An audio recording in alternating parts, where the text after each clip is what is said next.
Sore ini, duniaku hancur. Adik iparku datang membawa kabar bahwa suamiku tewas dalam kecelakaan mobil siang tadi. Tapi, saat aku sedang bersiap menyusul jenazahnya ke rumah sakit, sebuah telepon dari bank masuk. Maaf, Bu, kami harus konfirmasi. Suami Anda baru saja datang 1 jam yang lalu dan mengosongkan seluruh rekening bersama milik kalian. Aku syok ternyata. Sebelum ceritanya dimulai, silahkan tulis di kolom komentar dari daerah mana saja teman-teman yang menonton cerita ini. Jangan lupa like dan subscribe agar channel ini bisa semakin berkembang dan bisa mempersembahkan cerita yang lebih menarik lagi. Pagi itu dimulai seperti pagi biasa.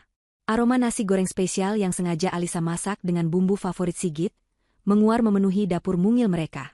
Asapnya masih mengepul di piring, disajikan di meja makan dengan segelas teh hangat.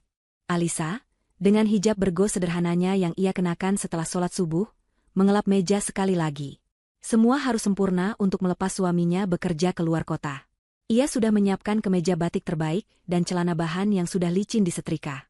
Koper kecil Sigit juga sudah berdiri rapi di dekat pintu depan. Mas Sigit, sarapan dulu, panggil Alisa lembut dari meja makan. Sigit muncul dari kamar tidur mereka, sudah rapi dan wangi. Suaminya memang tampan, perpaduan wajah yang tegas namun dengan senyum yang selalu berhasil menenangkan Alisa. Tapi pagi ini, senyum itu tidak ada. Sigit tampak tegang. Matanya terus-menerus melirik layar ponsel di tangannya, seolah sedang menunggu kabar yang sangat penting. Ia duduk di meja makan, namun pandangannya tidak lepas dari gawai itu. Mas, ada masalah di kantor? Tanya Alisa, meletakkan tangannya di atas tangan Sigit. Tangan suaminya terasa dingin. Sigit sedikit terkejut, buru-buru memasukkan ponsel ke saku celananya. Tidak ada apa-apa, sayang. Hanya biasalah, persiapan presentasi. Klien yang ini agak rewel. Ia tersenyum, tapi senyum itu tidak sampai ke matanya. Alisa mengamati suaminya. Semoga lancar ya, Mas. Nanti di sana jangan lupa makan teratur. Jangan terlalu capek. Iya, jawab Sigit cepat. Ia mulai menyantap nasi goreng buatan Alisa, tapi dengan gerakan cepat, nyaris seperti orang yang tidak menikmati makanannya. Hanya dalam beberapa suap, piringnya sudah bersih. Ia menenggak teh hangatnya dalam sekali tegukan. Aku berangkat sekarang, katanya sambil berdiri dan menyambar tas kerjanya. Alisa ikut berdiri. Cepat sekali, Mas, katanya pesawatnya jam 10. Ada berkas yang harus kuambil di kantor dulu. Nanti langsung ke bandara dari sana, jawab Sigit, suaranya terdengar menghindar. Seperti biasa, Alisa mengambil tangan Sigit dan mencium punggung tangannya, takzim. Sigit membungkuk, mendaratkan kecupan singkat di kening Alisa. Biasanya, kecupan itu akan terasa hangat dan penuh cinta, diiringi usapan lembut di kepala Alisa yang tertutup hijab. Tapi pagi ini, bibirnya terasa dingin dan kecupannya terasa terburu-buru. Hamba, ada firasat aneh yang menyelinap di hati Alisa. Perasaan tidak nyaman yang tidak bisa ia jelaskan. Namun, ia menepisnya jauh-jauh. Mungkin Sigit memang sedang sangat stres karena pekerjaan. Hati-hati di jalan, Mas. Kabari aku kalau sudah sampai, pesan Alisa sambil mengantarnya ke pintu depan. Pasti. Kamu baik-baik di rumah. Kunci pintu semua kalau malam. Assalamualaikum, kata Sigit sambil memakai sepatunya, tanpa menoleh lagi. Waalaikumsalam, jawab Alisa lirih. Ia memandangi punggung suaminya yang menjauh, masuk ke dalam mobil, dan melaju pergi meninggalkan kompleks perumahan. Punggung itu terasa begitu asing pagi ini. Alisa menutup pintu, perasaan tidak nyaman tadi masih tersisa. Ia memutuskan untuk menyibukkan diri. Ia membersihkan meja makan, mencuci piring, dan melanjutkan membersihkan rumah. Ia menyetel murotal dari ponselnya, mencoba menenangkan hati dengan lantunan ayat suci. Siang berlalu dengan lambat. Alisa sholat zuhur, makan siang sendirian, lalu mengirim pesan singkat kepada Sigit. Sudah di pesawat. Mas, hati-hati ya. Pesan itu terkirim, centang 1. Mungkin tidak ada sinyal di pesawat, pikirnya.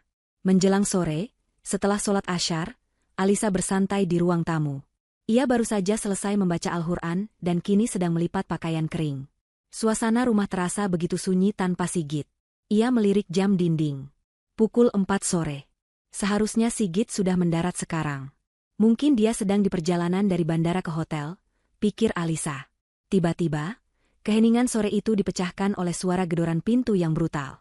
Bukan ketukan, tapi gedoran keras dan panik. Jantung Alisa serasa melompat ke tenggorokan. Siapa yang datang bertamu dengan cara seperti itu? Ia bergegas ke pintu depan, hijabnya sedikit dirapikan. Begitu ia membuka pintu, tubuh Luna, adik iparnya, langsung ambruk ke dalam pelukannya. Luna menangis histeris. Wajahnya pucat pasi, matanya bengkak, dan napasnya tersengal-sengal. Mbak Alisa. Mbak.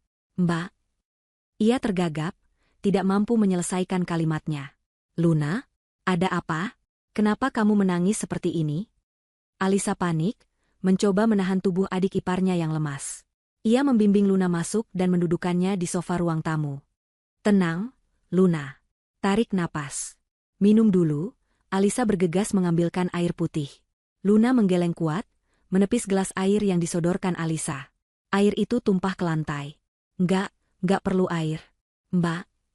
Tangisnya pecah lagi, lebih keras dari sebelumnya. Ada apa, Luna? Jangan buat Mbak takut. Ada apa dengan Sigit? Apa terjadi sesuatu di kantornya? Tanya Alisa. Firasat buruk tadi pagi kini kembali dengan kekuatan penuh. Luna menatap Alisa dengan mata yang membelalak ngeri. Mas Sigit, Mbak, Mas Sigit. Kenapa Mas Sigit? Desak Alisa, suaranya mulai bergetar. Mas Sigit kecelakaan, Mbak, pekik Luna. Tadi siang di tol dalam perjalanan ke bandara. Mobilnya masuk jurang hancur-hancur. Mbak. Jantung Alisa seakan berhenti berdetak. Kecelakaan? Enggak mungkin. Luna, kamu jangan bercanda. Ini enggak lucu. Aku enggak bercanda. Mbak, raung Luna, mencengkeram lengan Alisa kuat-kuat. Polisi yang telepon aku tadi. Mereka bilang. Mas Sigit meninggal di tempat. DEG. Dunia Alisa runtuh dalam sekejap. Kata-kata, meninggal di tempat, menggema di telinganya, menghancurkan semua udara di paru-parunya. Kakinya lemas tak bertulang. Pandangannya mengabur. Ia masih bisa melihat Luna yang menangis meraung-raung, tapi suaranya terdengar jauh. Tidak, ini mimpi. Ini pasti mimpi buruk. Sigit baru saja sarapan nasi goreng tadi pagi. Sigit baru saja mengecup keningnya. Mbak Alisa sabar, Mbak ikhlas. Suara Luna terdengar seperti dari dalam sumur. Alisa mencoba menggeleng. Bohong. Tapi tubuhnya tidak bisa lagi menahan guncangan itu. Rasa sakit yang tak tertahankan merobek dadanya. Kepalanya pusing 7 keliling. Pandangannya menjadi hitam pekat. Hal terakhir yang ia rasakan adalah lantai yang dingin menyambut tubuhnya saat ia jatuh pingsan. Saat Alisa tergeletak tak sadarkan diri di lantai, tangisan histeris Luna langsung berhenti. Seperti ada saklar yang dimatikan. Ia yang tadinya meraung-raung, kini diam. Napasnya yang tadi tersengal, kini teratur. Luna bangkit berdiri, menatap dingin pada sosok kakak iparnya yang pingsan. Ia merapikan rambutnya yang sengaja ia buat berantakan. Tidak ada lagi air mata di wajahnya. Yang ada hanyalah ekspresi jijik dan tidak sabar. Perlahan, sebuah senyum tipis yang kejam terukir di bibirnya. Senyum kemenangan yang tidak terlihat oleh siapapun. Ia mengambil ponsel dari sakunya, mengetik sebuah pesan singkat. Tahap 1 beres. Dia pingsan. Setelah pesan terkirim, ia kembali mengubah ekspresinya. Ia menepuk-nepuk pipinya sendiri agar terlihat merah, mengusap-usap matanya agar tanpa habis menangis. Lalu, ia berteriak lagi, kali ini ditujukan untuk para tetangga. Tolong! Mbak Alisa pingsan. Tolong! Alisa terbangun oleh aroma minyak kayu putih yang menyengat hidungnya. Samar-samar ia mendengar suara orang mengaji dan bisik-bisik lirih. Kepalanya terasa berat, berputar-putar. Ia mengerjapkan mata, mencoba memfokuskan pandangannya. Ia tidak lagi di lantai. Ia terbaring di sofa ruang tamu, yang kini sudah penuh sesak oleh para tetangga. Ibu-ibu di sekelilingnya menatapnya dengan pandangan iba. Sudah sadar, Mbak Alisa? Tanya seorang ibu tetangga lembut. Yang sabar ya, Mbak. Ikhlaskan? Ikhlaskan? Sabar? Seketika, ingatan itu menghantamnya seperti palu godam. Luna. Kecelakaan. Jurang. Meninggal di tempat. Mas Sigit. Alisa langsung terduduk, napasnya memburu. Di mana Mas Sigit? Ini semua bohong, kan? Di mana suami saya? Luna, yang duduk di kursi sebelah sofa, langsung menghambur memeluknya. Masker duka kini terpasang sempurna di wajahnya. Matanya merah dan sembab, seolah tidak berhenti menangis. Mbak harus kuat, Mbak harus ikhlas. Isaknya, dibuat-buat terdengar pilu. Enggak. Aku enggak percaya sebelum aku lihat sendiri. Alisa memberontak dari pelukan Luna. Di mana Mas Sigit sekarang? Di rumah sakit mana? Jenazahnya sedang diurus di rumah sakit pusat. Mbak, jawab Luna pelan, suaranya serak. Mbak di rumah saja. Mbak lagi syok berat. Kondisi jenazahnya hancur. Mbak. Mbak nggak akan kuat lihatnya. Biar Luna yang urus semuanya. Mbak tenang di sini, ya? Bujukan Luna terdengar begitu perhatian. Ia tampak seperti adik ipar yang setia, yang mengambil alih semua beban di saat kakak iparnya hancur. Para tetangga mengangguk-angguk setuju. Benar kata Luna, Mbak Alisa. Mbak di rumah saja. Istirahat. Biar kami yang bantu urus tahlilan, kata Pak RT, yang baru saja datang. Alisa merasa terjebak. Ia dalam kondisi linglung, antara percaya dan tidak percaya. Sebagian dirinya ingin berlari ke rumah sakit, menerobos kamar mayat, dan membuktikan bahwa semua ini adalah kesalahan. Tapi sebagian dirinya yang lain lumpuh oleh rasa duka. Tubuhnya lemas, otaknya menolak berfungsi. Ia hanya bisa menangis dalam diam, membiarkan orang-orang di sekitarnya mengatur hidupnya yang baru saja hancur. Luna adalah pusat perhatian. Ia sibuk menerima telepon, mengatur kedatangan ambulans jenazah, memesan nisan, dan menghubungi keluarga besar. Ia melakukannya sambil sesekali menyeka air mata, memainkan perannya sebagai adik yang paling kehilangan. Tidak ada yang curiga padanya. Ia adalah pahlawan di tengah tragedi itu. Mbak, Luna ke rumah sakit lagi, ya? Mau pastikan surat-surat kematiannya selesai. Mbak istirahat. Nanti jenazah Mas Sigit langsung dibawa ke sini untuk disyolatkan, kata Luna, pamit sambil mencium tangan Alisa. Alisa hanya mengangguk lemah. Sepeninggal Luna, ruang tamu sedikit lengang. Para tetangga memberi Alisa ruang untuk berduka. Alisa meminta izin untuk masuk ke kamar. Ia perlu sendirian. Ia perlu bicara pada Allah. Dengan langkah gontai, Alisa masuk ke kamar tidur mereka. Kamar yang tadi pagi masih ia rapikan bersama Sigit. Aroma parfum Sigit masih samar-samar tercium di bantal. Hatinya kembali tercabik-cabik. Ia mengambil foto pernikahan mereka di atas meja rias. Sigit tersenyum lebar, memeluknya erat. Mas, kenapa kamu tinggalin aku secepat ini? Mas? Katamu kita akan tua bersama? Air mata Alisa mengalir deras, membasahi hijab dan foto yang ia pegang. Ia jatuh terduduk di tepi ranjang. Ia tidak mau percaya. Hatinya menolak. Ia harus melihat Sigit dengan mata kepalanya sendiri. Ia tidak peduli seberapa hancur kondisinya. Ia harus memastikan. Dengan tekad yang tiba-tiba muncul di tengah badai duka, Alisa bangkit. Ia akan menyusul ke rumah sakit. Ia tidak peduli larangan Luna. Ia harus pergi sekarang. Ia menyambar tas lempangnya yang tergantung di belakang pintu. Tangannya gemetar saat mencoba membuka resleting, mencari dompet dan kunci motor. Saat itulah, ponsel di dalam tasnya bergetar dan berdering. Nada dering standar yang asing, bukan dari kontaknya. Alisa ragu sejenak. Siapa yang menelepon di saat seperti ini? Mungkin pihak rumah sakit? Atau polisi? Dengan tangan gemetar, ia merogoh ponselnya. Nomor tidak dikenal. Alisa menggeser tombol hijau, menempelkan ponsel ke telinganya. Halo, Assalamualaikum. Suaranya serak dan bergetar karena tangis. Waalaikumsalam. Selamat sore, terdengar suara pria yang formal dan profesional. Benar ini kami bicara dengan Ibu Alisa, istri dari Bapak Sigit. Iya, saya sendiri. Maaf, ini siapa? Tanya Alisa tidak sabar. Ia ingin segera menutup telepon dan pergi ke rumah sakit. Saya Rahmat, Bu. Manajer operasional dari Bank Sentosa, kantor cabang utama. Maaf mengganggu di waktu yang mungkin tidak tepat. Alisa mengerutkan kening. Ban? Kenapa pihak Ban meneleponnya? Ada apa, Pak? Bisa dipercepat? Saya sedang ada musibah. Terdengar helaan napas di seberang sana. Pria bernama Rahmat itu terdengar ragu. Justru itu, Bu. Kami menelepon untuk konfirmasi standar. Kami hanya ingin memastikan, apa benar Ibu Alisa saat ini sedang bersama dengan Pak Sigit? Jantung Alisa serasa diremas. Pertanyaan itu aneh sekali. Apa maksud Bapak? Bagaimana saya bisa bersama suami saya? Ya, maksud saya, apakah Ibu mengetahui aktivitas perbankan Pak Sigit 1 jam terakhir ini?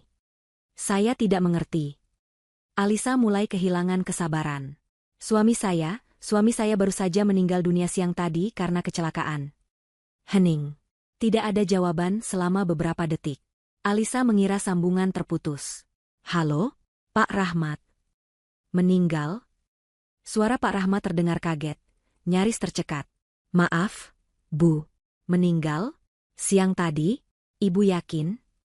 Apa maksud Bapak? Saya yakin? Tentu saja saya yakin. Saya sedang mengurus jenazahnya. Teriak Alisa, emosinya meledak. Bu Alisa, mohon tenang. Saya tidak tahu harus berkata apa, tapi itu tidak mungkin, kata Pak Rahmat, suaranya kini terdengar sangat serius. Apa yang tidak mungkin? Bu, begini, Pak Rahmat berdeham, mencoba menguasai diri. 1 jam yang lalu, sekitar pukul 4 sore tadi, Pak Sigit datang ke kantor cabang utama kami. Alisa membeku. Tidak mungkin. Suami saya di luar kota. Dia kecelakaan. Dia tidak di luar kota, Bu. Dia datang ke cabang utama kami di pusat kota. Kami semua melihatnya. Dia sehat, bugar, tidak kurang satu apapun. Saya sendiri yang menyapanya, jelas Pak Rahmat. Bohong. Anda pasti salah orang. Tidak salah, Bu. Tanda tangannya cocok. Pinnya benar. Dan wajahnya, itu Pak Sigit. Yang membuat kami harus menelepon Ibu adalah Pak Sigit baru saja mengosongkan seluruh saldo di rekening bersama atas nama Ibu dan Bapak. Napas Alisa tercekat. Dia mengambil semuanya, Bu. Secara tunai. Jumlahnya sangat besar. Ini di luar kebiasaan. Makanya saya berinisiatif menelepon Ibu untuk konfirmasi, tapi beliau bilang Ibu sedang di rumah dan setuju. Tapi sekarang Ibu bilang beliau meninggal. Bu, ini aneh sekali, lanjut Pak Rahmat. Alisa terduduk lemas di lantai. Kakinya tidak sanggup lagi menopang tubuhnya. Mengosongkan rekening? Tunai? 1 jam yang lalu? Tapi Luna bilang Sigit meninggal siang tadi. Pak, Bapak bilang suami saya mengambil uang? Tanya Alisa terbata-bata. Iya, Bu. Semuanya. Rekeningnya resmi kosong per 1 jam yang lalu. Dan satu hal lagi, Bu, yang membuat kami curiga. Apa? Pak Sigit tidak sendirian, Bu. Dia datang bersama seorang wanita muda. Mereka tampak sangat akrab. Mereka mengambil uang itu bersama-sama. Wanita muda? Akrab? Dunia Alisa serasa jungkir balik untuk kedua kalinya hari ini.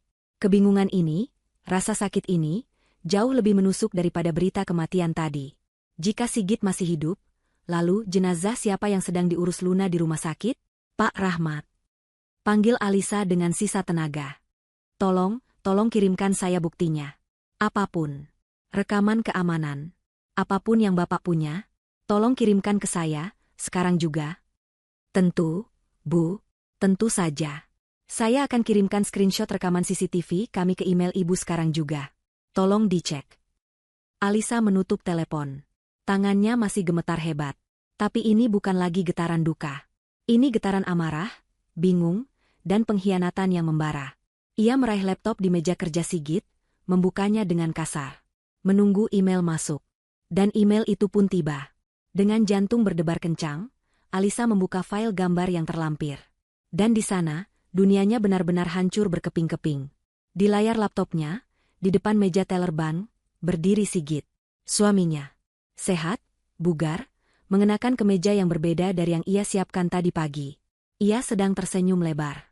Dan di sampingnya, ikut tersenyum sambil memegang tas travel besar yang tampak penuh, adalah Luna. Adik iparnya sendiri. Dunia Alisa berputar. Foto di layar laptop itu menatapnya balik dengan kejam. Sigit, suaminya, yang seharusnya sudah kaku di kamar mayat, tampak sangat hidup. Ia tersenyum, bukan senyum hangat yang biasa Alisa kenal, tapi senyum licik penuh kemenangan. Dan Luna, adik iparnya yang baru 1 jam lalu meraung-raung di pelukannya, kini berdiri di samping Sigit, tertawa lepas. Tangan mereka berdua sibuk memasukkan gepokan uang tunai ke dalam tas travel hitam yang besar. Uang dari rekening bersama mereka. Uang yang Alisa tabung sedikit demi sedikit dari sisa uang belanja, berharap bisa mereka gunakan untuk uang muka rumah yang lebih besar. Alisa merasakan gelombang mual yang hebat naik ke tenggorokannya. Ini bukan sekadar pencurian. Ini adalah pengkhianatan yang paling dalam dan paling busuk. Gedoran pintu Luna yang panik tadi, tangisannya yang histeris, pelukannya yang erat, semua itu sandiwara. Sebuah akting yang begitu sempurna, hingga berhasil menghancurkan hatinya. Sigit tidak meninggal. Sigit dan Luna telah merencanakan ini. Tapi bagaimana? Bagaimana bisa ada dua skenario yang berjalan bersamaan? Sigit mengambil uang di bank sore ini, tapi Luna melaporkan Sigit meninggal siang tadi. Kedua hal itu tidak bisa benar secara bersamaan. Getaran ponsel di genggamannya menyadarkannya. Email kedua masuk dari Pak Rahmat, manajer bank. Kali ini bukan foto, tapi sebuah klip video pendek. Rekaman CCTV utuh. Dengan jari gemetar, Alisa memutarnya. Rekaman itu tanpa suara, tapi gambarnya sangat jelas. Pukul 4 sore lewat 5 menit. Sigit masuk, mengenakan kacamata hitam dan topi, seolah berusaha menyamar. Luna menyusul di belakangnya, seperti pengawal pribadi. Mereka langsung ke teller prioritas. Sigit menyerahkan buku tabungan dan KTP. Alisa melihat suaminya berbicara dengan teller, lalu menandatangani slip penarikan.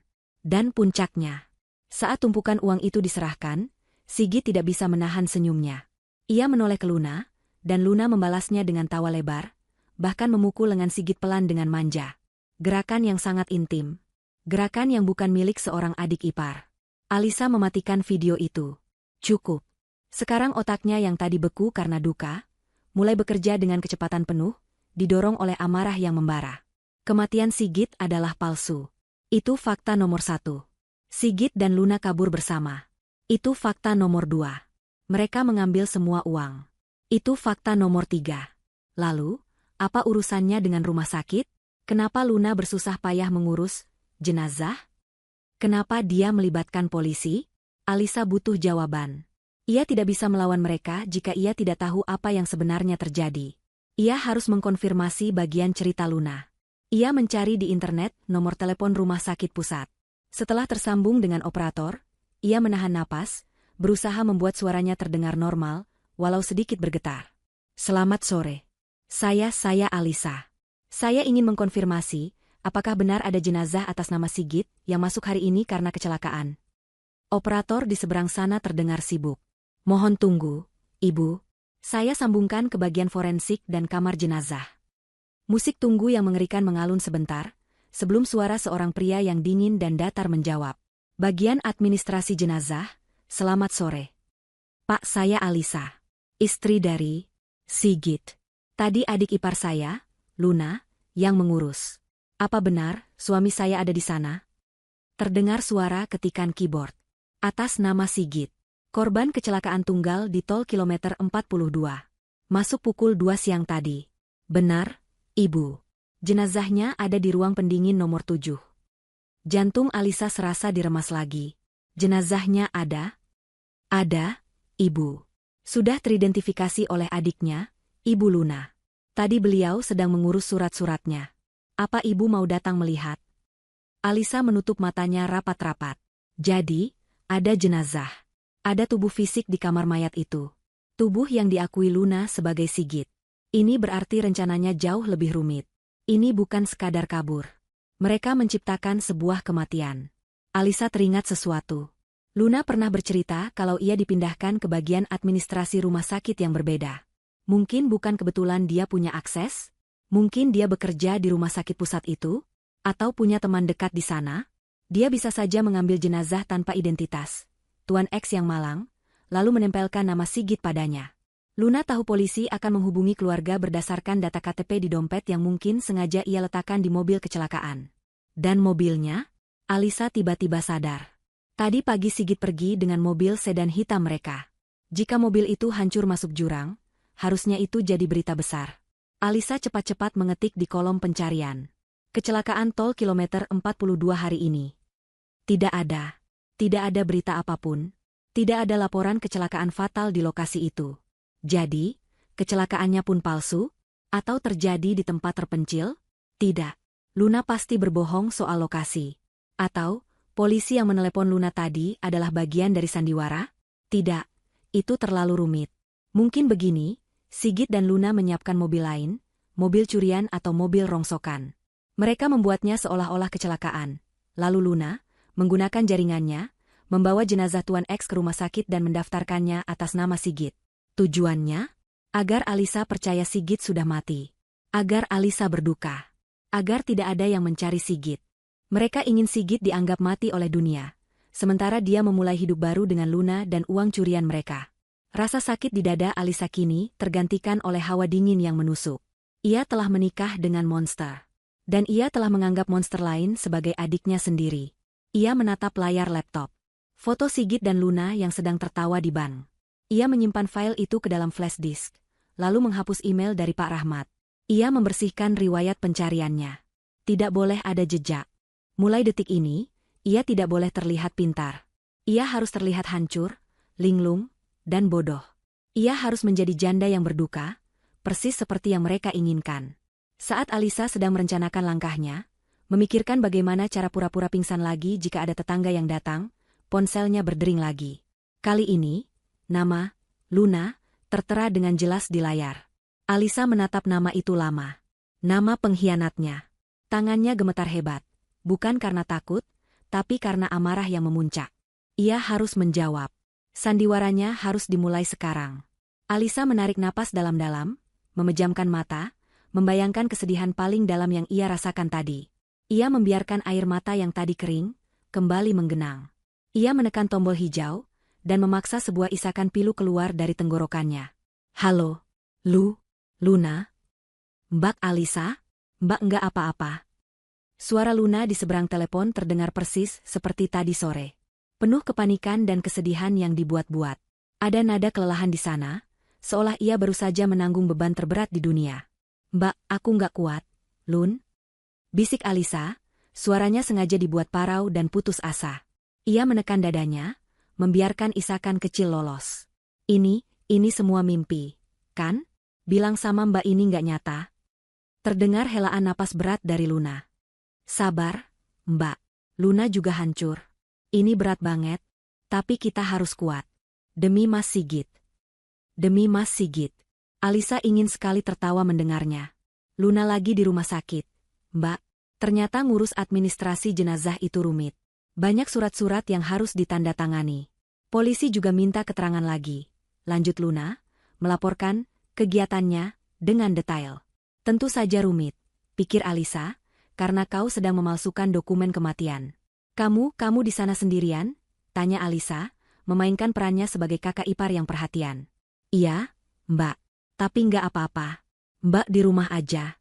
Mbak kan lagi syok. Istirahat. Besok pagi, setelah semua surat beres, jenazah Mas Sigit baru bisa dibawa pulang pakai ambulans. Kita makamkan besok siang, ya, Mbak? Semuanya sudah diatur.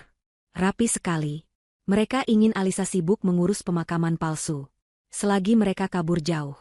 Iya, terserah kamu aja, Lun. Mbak udah nggak bisa mikir, jawab Alisa lemah. Ia membiarkan dirinya terduduk lemas di lantai kamar. Mbak kuat? Ya. Luna tahu Mbak wanita yang kuat, wanita solehah. Pasti ada hikmahnya. Hikmah.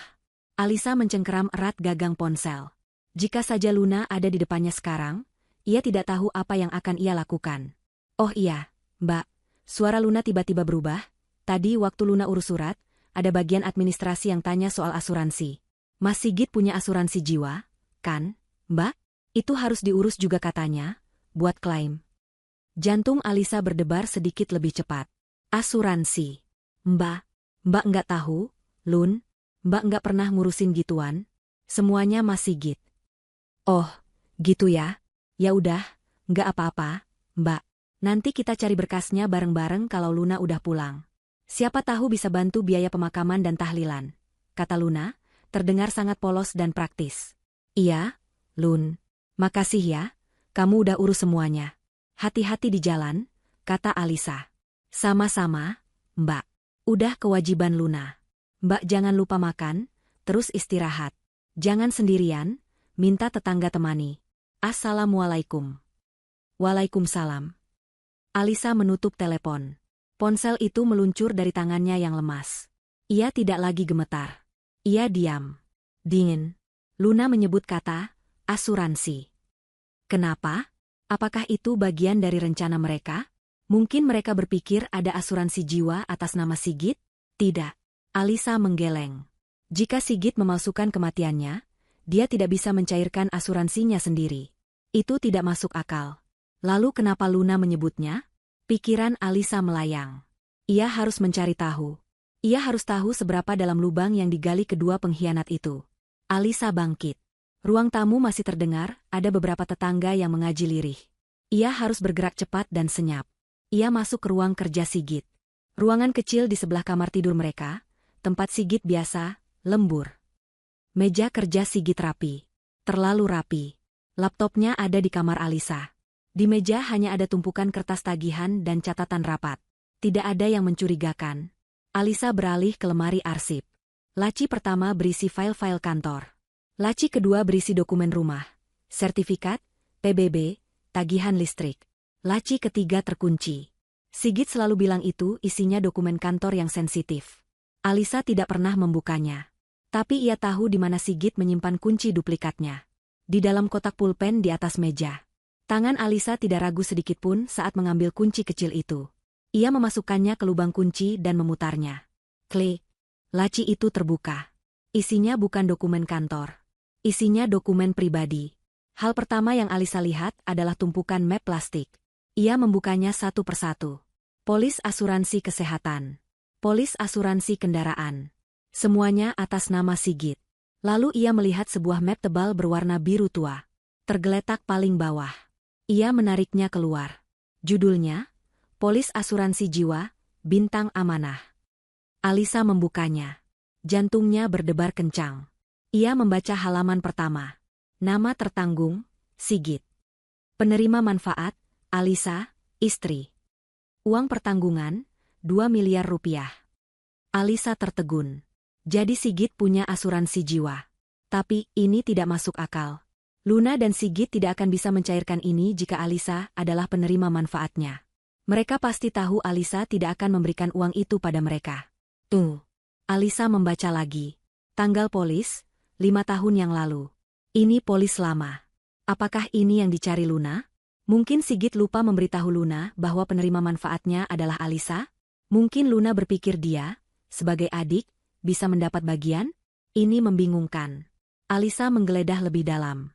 Di belakang map biru itu, ada amplop coklat tipis. Tidak ada judulnya. Ia membukanya. Isinya 2 lembar kertas. Yang pertama adalah paspor. Paspor atas nama Sigit. Alisa membelalak. Jika Sigit kabur, kenapa paspornya tertinggal di sini? Ini paspor asli. Foto Sigit tersenyum di sana.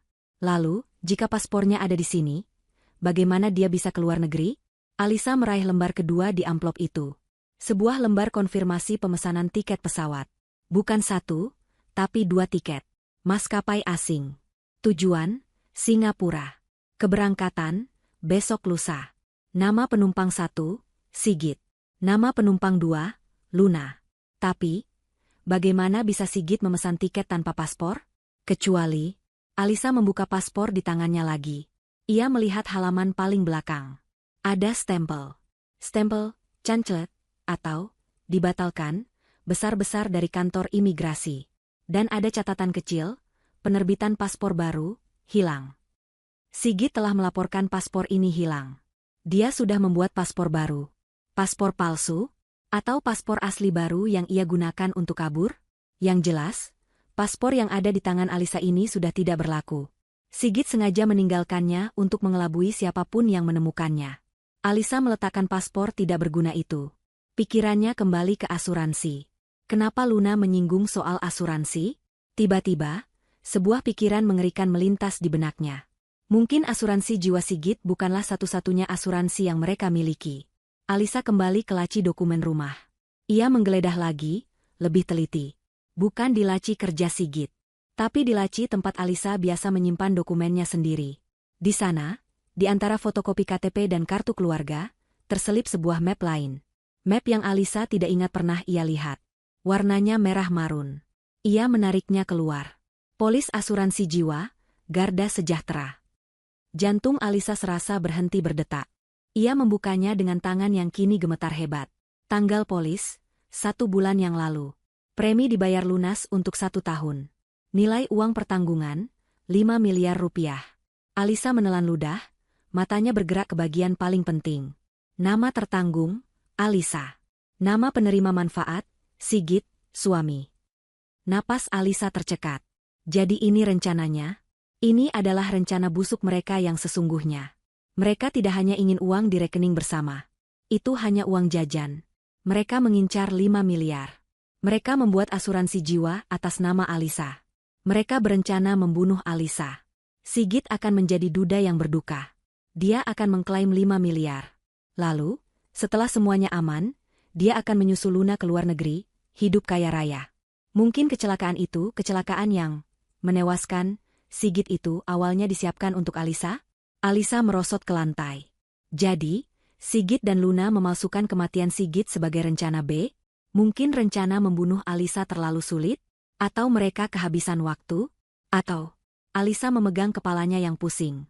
Mungkin rencana A adalah Alisa dibunuh. Sigit dapat 5 miliar. Tapi rencana A gagal dieksekusi. Jadi mereka beralih ke rencana B, kosongkan rekening bersama. Palsukan kematian Sigit agar dia tidak dikejar utang atau tagihan. Alisa tahu Sigit punya beberapa cicilan besar. Dan kabur dengan uang tunai yang ada. Asuransi jiwa atas nama Alisa ini, mungkin hanya rencana cadangan yang gagal. Tidak peduli apa rencana awalnya, satu hal yang pasti. Suaminya, dan adik iparnya, telah merencanakan kematiannya. Alisa menutup map merah itu. 5 miliar. Nyawanya dihargai 5 miliar oleh suaminya sendiri. Ia meletakkan kembali polis itu persis di tempat ia menemukannya. Ia mengunci kembali laci kerja Sigit. Ia mengembalikan kunci ke kotak pulpen. Ia berjalan kembali ke kamar tidurnya. Ia duduk di tepi ranjang. Rasa duka telah menguap seluruhnya. Rasa takut juga hilang. Yang tersisa hanyalah kemarahan yang dingin dan tekad yang membaja. Mereka ingin Alisa mati. Mereka ingin dia menjadi korban yang lemah. Alisa menatap pantulan dirinya di cermin meja rias. Wanita berhijab dengan mata sembab itu menatapnya balik. "Kalian salah," bisik Alisa pada pantulan dirinya. "Kalian salah besar telah memilih aku sebagai korban." Sandiwara harus berlanjut. Besok, ia akan menjadi janda yang paling berduka di pemakaman palsu itu. Dan ia akan mulai menyusun rencana. Rencana untuk mengambil kembali semua yang telah mereka curi. Dan memastikan mereka mendapatkan apa yang pantas mereka dapatkan. Malam itu, Alisa tidak tidur sedetik pun. Ia menghabiskan malam di atas sajadah, namun pikirannya tidak bisa fokus berzikir. Pikirannya dipenuhi oleh gambar-gambar di layar CCTV, oleh senyum manja Luna kepada Sigit, dan oleh lembaran polis asuransi jiwa senilai 5 miliar rupiah yang mencantumkan namanya sebagai korban. Setiap kali ia memejamkan mata, ia melihat wajah Sigit yang tersenyum dingin, seolah berkata, "Matilah, agar aku bisa kaya." Kemarahan memberinya energi. Ia tidak lagi merasa lemas. Ia tidak lagi merasa berduka. Ia merasa seperti prajurit yang bersiap perang. Ia menyusun rencana, memutar ulang setiap skenario di kepalanya. Musuhnya ada dua, Sigit, si manipulator ulung, dan Luna, si aktris berwajah polos. Dan mereka berpikir Alisa adalah domba lemah yang siap disembelih. Pagi harinya, rumah Alisa sudah kembali ramai.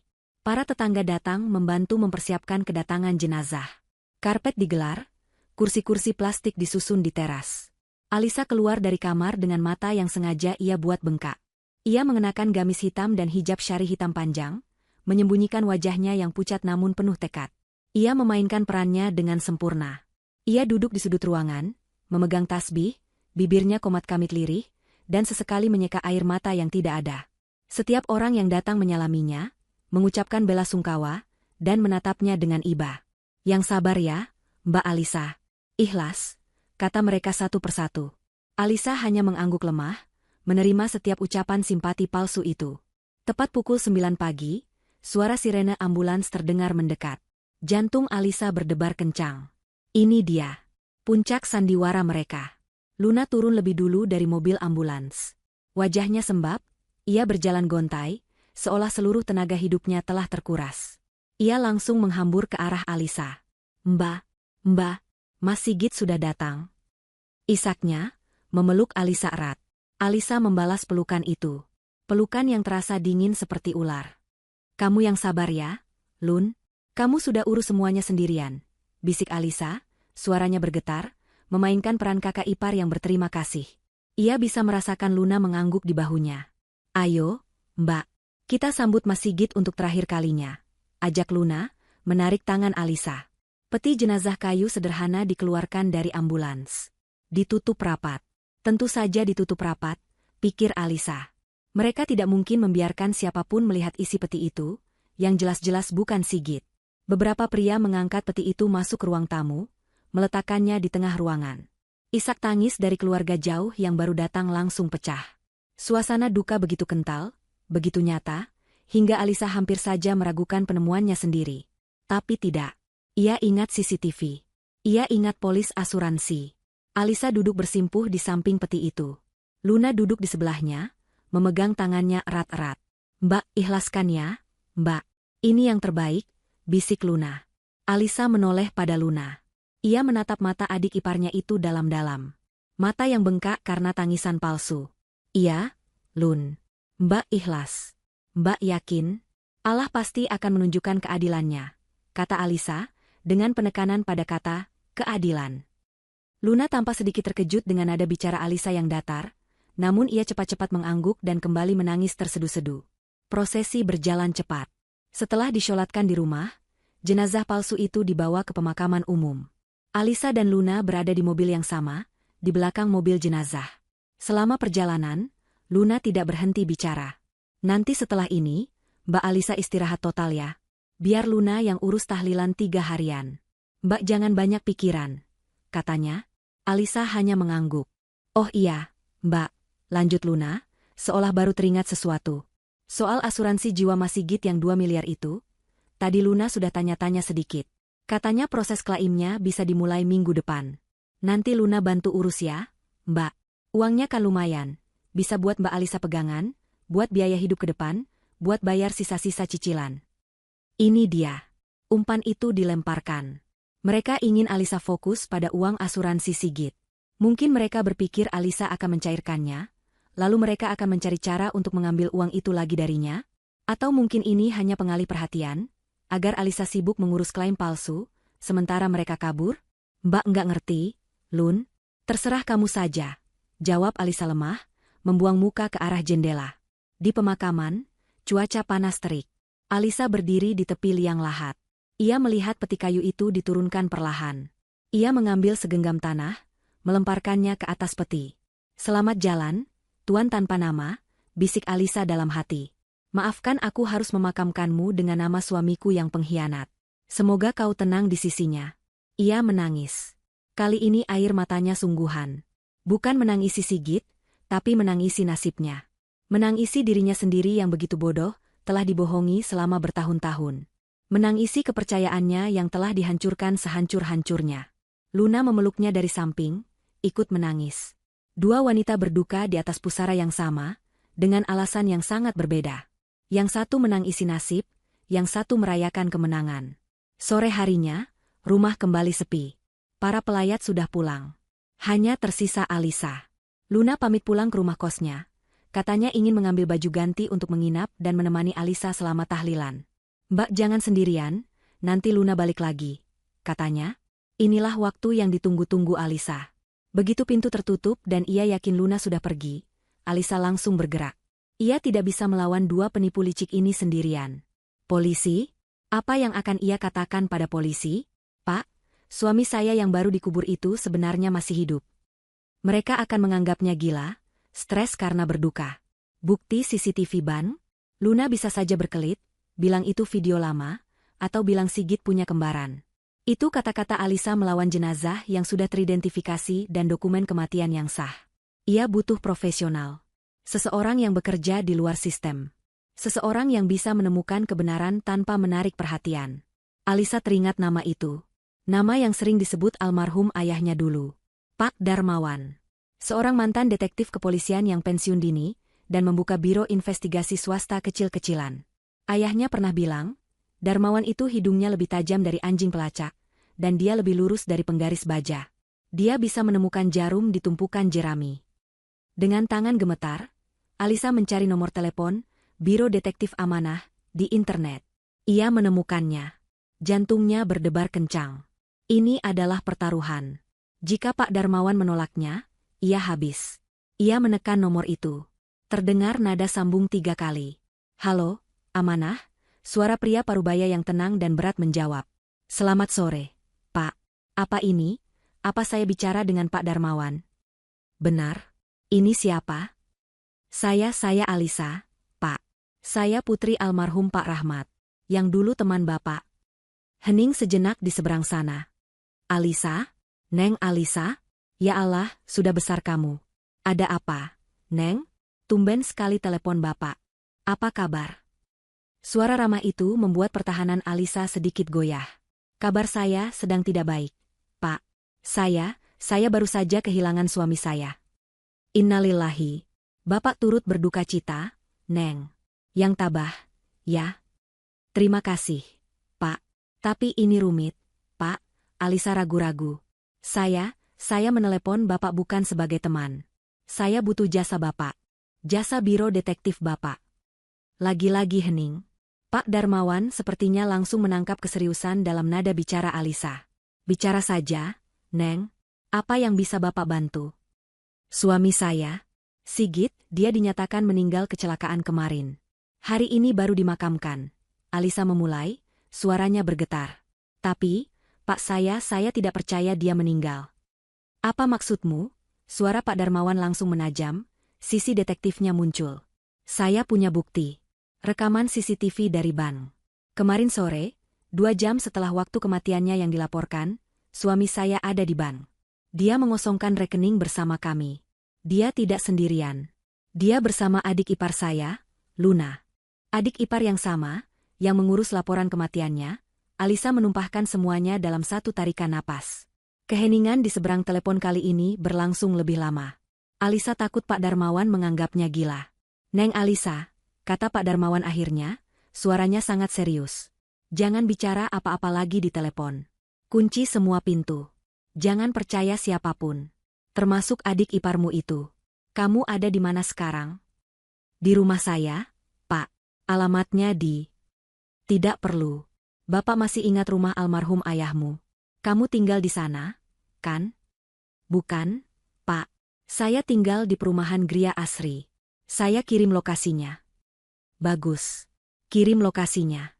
Jangan buka pintu untuk siapapun sampai Bapak datang. Bapak berangkat sekarang. Siapkan semua bukti yang kamu punya. Rekaman CCTV, dokumen, apa saja. Dan Alisa tetap pura-pura berduka. Telepon ditutup. Alisa terduduk lemas. Bukan lemas karena duka, tapi lemas karena lega. Permainan ini telah dimulai. Dan ia baru saja mendapatkan bidak pertamanya. 1 jam kemudian, sebuah mobil sedan tua berwarna gelap berhenti di depan rumah Alisa. Seorang pria parubaya, berpostur tegap namun tidak mencolok, keluar dari mobil. Wajahnya dihiasi kumis tipis dan matanya menyorot tajam, mengamati lingkungan sekitar dengan cepat sebelum melangkah pasti ke pintu rumah Alisa. Dialah Pak Darmawan. Alisa sudah menunggunya di balik jendela. Ia bergegas membuka pintu, lalu menguncinya kembali begitu Pak Darmawan masuk. Neng Alisa, sapa Pak Darmawan, tatapannya penuh empati namun tetap profesional.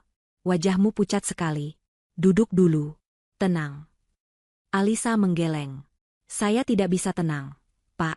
Saya harus tahu apa yang terjadi. Mereka duduk di ruang tamu yang masih beraroma kapur barus dari prosesi pemakaman. Tanpa basa-basi, Alisa meletakkan laptopnya di meja. Ia menunjukkan file video CCTV dari bank. Ia menceritakan kronologi telepon dari Pak Rahmat sang manajer bank. Ini Sigit, suami saya. Dan ini Luna, adik ipar saya. Ini diambil jam 4 sore. Laporan kematiannya bilang dia meninggal jam 2 siang. Jelas Alisa, suaranya dingin dan datar. Pak Darmawan mengamati video itu berulang kali. Ia mempost tepat di wajah Sigit, lalu di wajah Luna. Tidak salah lagi, ini jelas mereka. Kemudian, Alisa mengambil napas dalam-dalam. Dan bukan cuma itu, Pak. Ia bangkit, masuk ke kamar, dan kembali dengan 2 map polis asuransi. Map biru dan map merah marun. Ia menyerahkannya kepada Pak Darmawan. Yang biru, asuransi jiwa Sigit. Penerima manfaatnya saya. Ini yang Luna gunakan untuk memancing saya, agar saya sibuk mengurus klaim. Jelas Alisa. Pak Darmawan membukanya, melihat sekilas. 2 miliar. Lumayan. Lalu yang ini, Pak. Alisa menunjuk map merah marun, tangannya sedikit gemetar. Ini yang membuat saya yakin nyawa saya dalam bahaya. Pak Darmawan membuka map kedua. Matanya langsung menyipit saat membaca detailnya. Polis atas nama kamu, Alisa. Dibuat sebulan lalu. Penerima manfaat, Sigit. Uang pertanggungan, 5 miliar rupiah. Wajah Pak Darmawan mengeras. Ia menatap Alisa dengan pandangan baru. Innalillahi. Neng, ini bukan lagi soal penggelapan uang. Ini percobaan pembunuhan terencana. Rencana awal mereka adalah membunuh kamu. Sigit akan jadi duda yang berduka, lalu kaya raya. Alisa mengangguk. Saya juga berpikir begitu, Pak. Tapi sepertinya rencana itu gagal, atau terlalu sulit. Jadi mereka beralih ke rencana B, memalsukan kematian Sigit, membawa lari uang tunai, dan menghilang. Tepat, kata Pak Darmawan. Mereka butuh Sigit mati secara resmi agar tidak dikejar-kejar. Entah dikejar ban, cicilan, atau mungkin utang lain. Apa langkah kita sekarang, Pak? Tanya Alisa. Ia sudah tidak peduli dengan uang yang hilang. Yang ia inginkan adalah keadilan. Ia ingin melihat wajah Sigit dan Luna saat topeng mereka dibuka. Langkah pertama, kata Pak Darmawan, mengeluarkan buku catatan kecil. Kita harus buktikan jenazah yang kamu kubur tadi itu palsu. Ini adalah kunci utamanya. Tanpa itu, kamu hanya seorang istri yang berhalusinasi. Bagaimana caranya? Petinya sudah dikubur. Serahkan pada Bapak, kata Pak Darmawan, matanya berkilat. Luna mengurus administrasi di rumah sakit pusat. Kan? Bapak punya kenalan lama di sana. Administrasi jenazah itu pasti ada catatannya. Kita harus cari tahu identitas asli jenazah Tuan X itu. Langkah kedua, lacak uangnya. Lacak mereka. Bapak akan cek data imigrasi. Jika mereka pakai paspor asli, nama mereka akan muncul. Bapak juga akan cek manifest penerbangan 2 hari lagi yang kamu temukan itu. Bapak akan cari tahu di mana mereka bersembunyi sekarang. Mereka tidak mungkin langsung ke bandara. Mereka menunggu situasi aman. Mereka menunggu kamu tenang. Langkah ketiga, Pak. Cari tahu motif utamanya. Uang di rekening bersamamu, berapa banyak? Alisa ragu sejenak.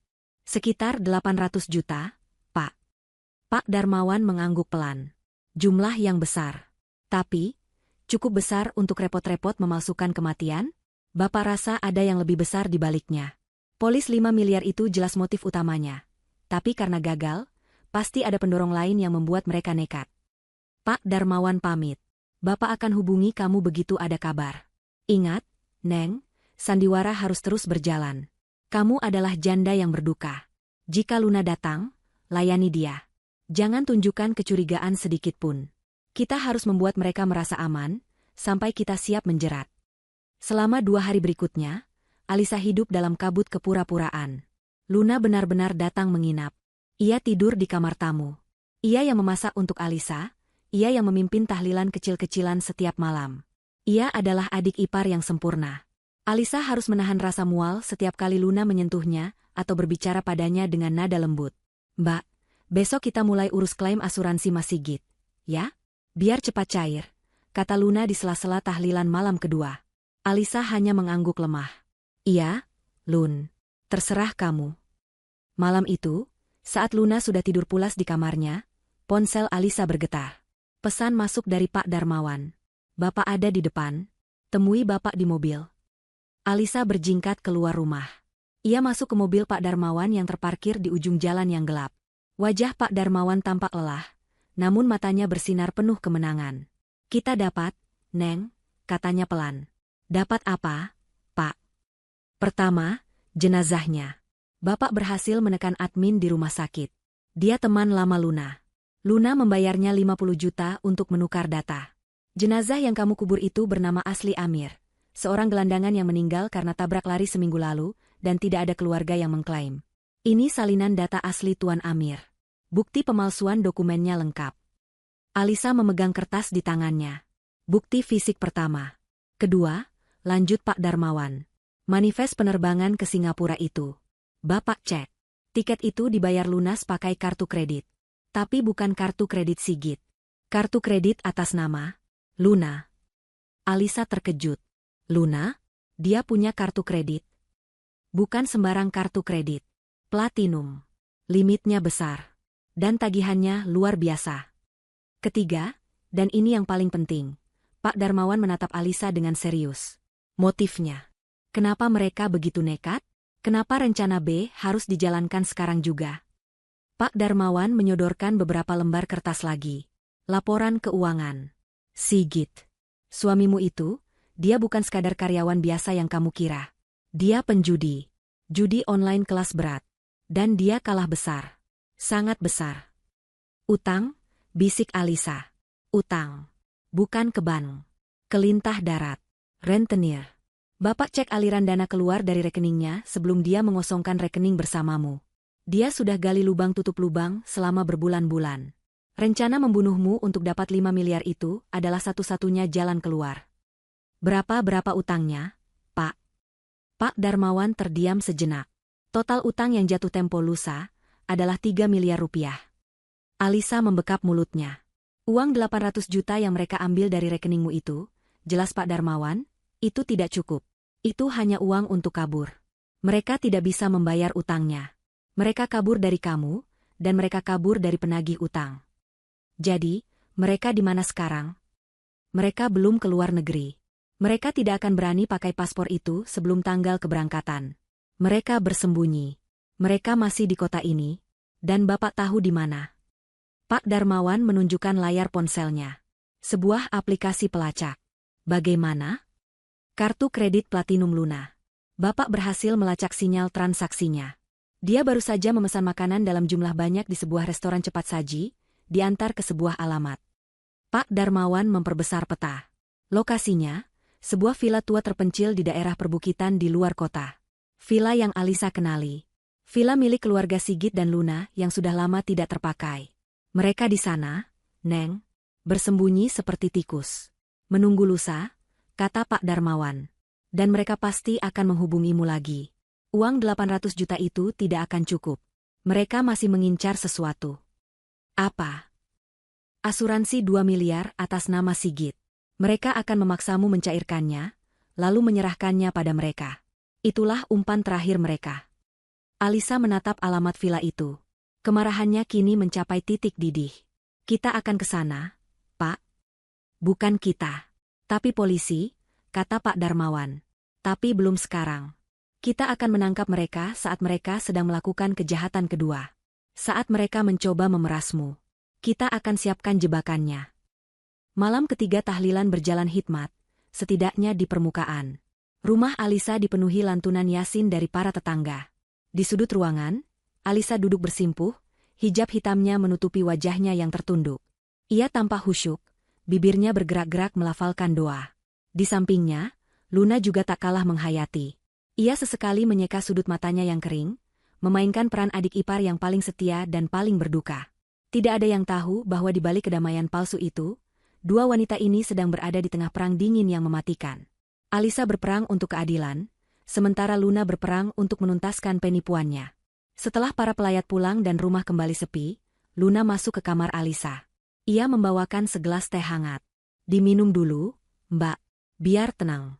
Mbak pucat sekali, katanya dengan nada lembut yang dibuat-buat. Alisa menerima gelas itu. Terima kasih, Lun. Luna duduk di tepi ranjang Alisa, matanya menatap berkeliling kamar. Mbak, setelah ini, Mbak Alisa mau tinggal di sini sendirian? Rumah ini, apa nggak terlalu besar buat Mbak sendiri? Banyak kenangan sama Mas Sigit. Alisa menatap Luna. Umpan itu datang lebih cepat dari yang ia duga. Mbak belum tahu, Lun. Mbak bingung.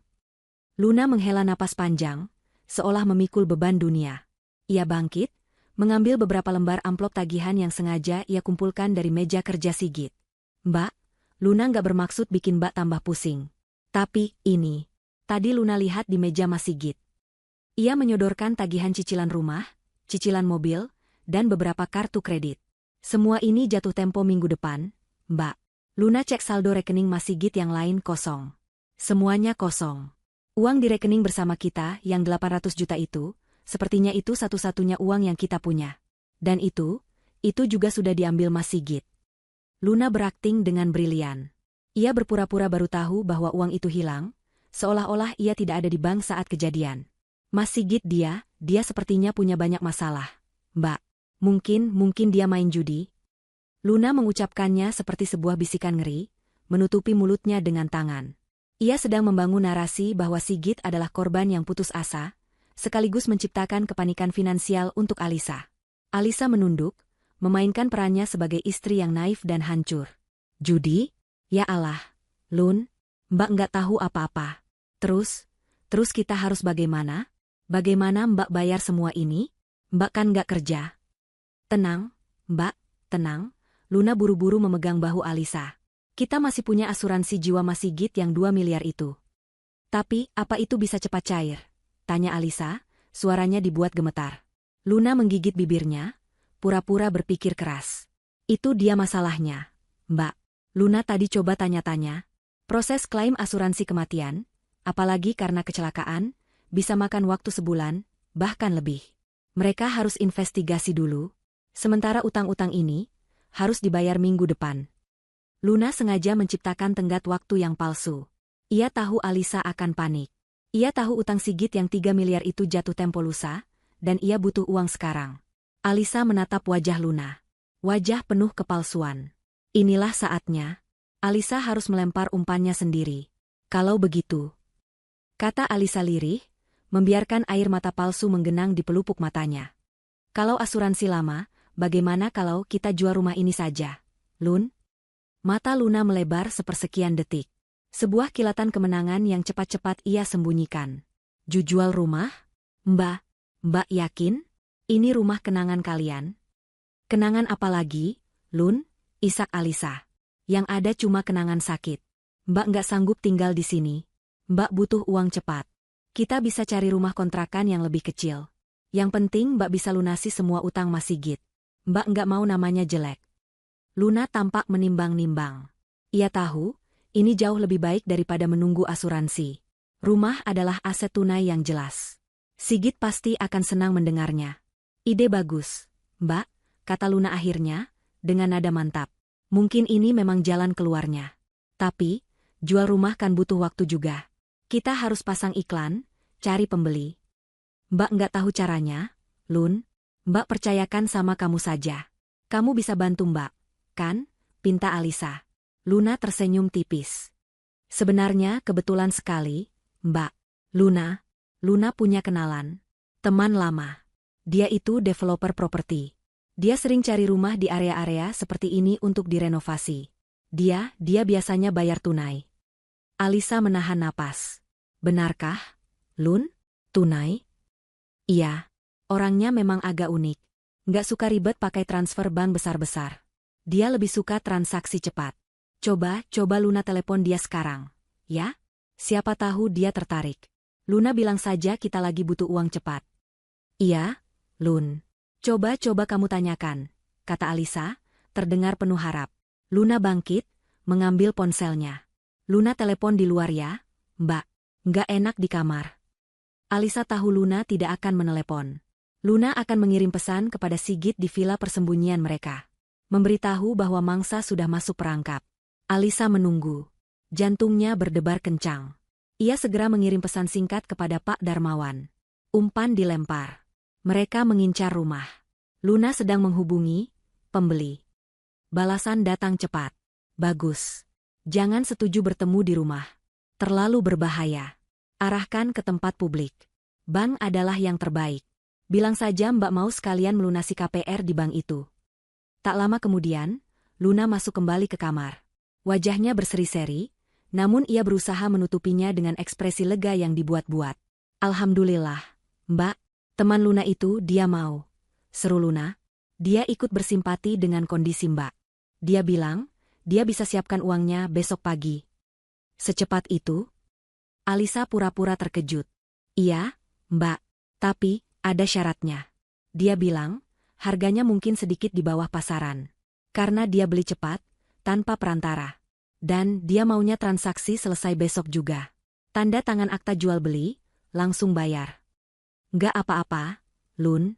Nggak apa-apa harga sedikit turun. Yang penting cepat lunas. Mbak sudah nggak tahan, kata Alisa. Terus, kita bertemu di mana? Di rumah? Luna tampak sedikit ragu. Iya. Dia bilang mau lihat kondisi rumah dulu besok pagi, sekalian bawa notaris dan uangnya. Alisa menggeleng. Jangan, Lun. Jangan di rumah, katanya cepat. Mbak malu sama tetangga. Masa baru 3 hari Mas Sigit meninggal, Mbak sudah jual rumah? Nanti apa kata orang? Luna tampak berpikir. Itu alasan yang masuk akal. Lagi pula, tambah Alisa, teringat instruksi Pak Darmawan. Sertifikat rumah ini kan masih di Bank Permata, Lun. Masih ada sisa KPR sedikit. Bagaimana kalau kita bertemu di Bank Permata saja? Di kantor cabang pusat. Kita ajak pembeli itu ke sana. Jadi, begitu dia bayar, kita bisa langsung lunasi KPR-nya dan ambil sertifikat aslinya. Biar sama-sama enak. Luna terdiam. Alur pikirannya tampak terganggu. Jelas sekali rencana awalnya adalah membereskan Alisa di rumah, mengambil alih dokumen dengan paksa. Di bank, ya, ulang Luna. Agak merepotkan, Mbak. Justru lebih aman, Lun. Transaksi uang besar. Kan? Di sana ada satpam, ada ruang meeting khusus. Mbak lebih merasa aman di bank. Kalau tidak, Mbak nggak berani, kata Alisa, memainkan kartu, wanita lemah yang ketakutan. Luna menatap Alisa lama. Akhirnya, dia mengangguk. Baiklah, Mbak. Kalau itu maunya Mbak. Di Bank Permata Pusat. Nanti Luna kabari teman Luna itu. Dia pasti mengerti. Mbak siap-siap saja besok pagi jam 10. Bawa semua dokumen rumah yang ada di Mbak. Kamu yang siapkan semuanya ya, Lun. Mbak, ikut kamu saja, kata Alisa pasrah. Setelah Luna keluar kamar, Alisa menghela napas panjang. Gemetarnya baru terasa sekarang. Ia segera mengirim pesan lagi ke Pak Darmawan. Deal. Bank Permata Pusat. Besok, jam 10 pagi. Luna dan pembeli akan datang. Balasan dari Pak Darmawan hanya satu kata. Siap. Malam itu, Alisa kembali tidak bisa tidur. Bukan karena duka. Bukan karena takut. Tapi karena besok, ia akan berhadapan langsung dengan orang-orang yang telah menghancurkan hidupnya. Besok adalah hari perhitungan. Pukul 9:30 pagi. Alisa dan Luna melangkah masuk ke lobi Bank Permata yang megah. Alisa mengenakan gamis hitam yang sama, wajahnya tertutup cadar tipis, hanya menyisakan matanya yang menatap lurus ke depan. Ini bukan lagi topeng duka, ini adalah baju perangnya. Luna, di sampingnya, tampak tegang.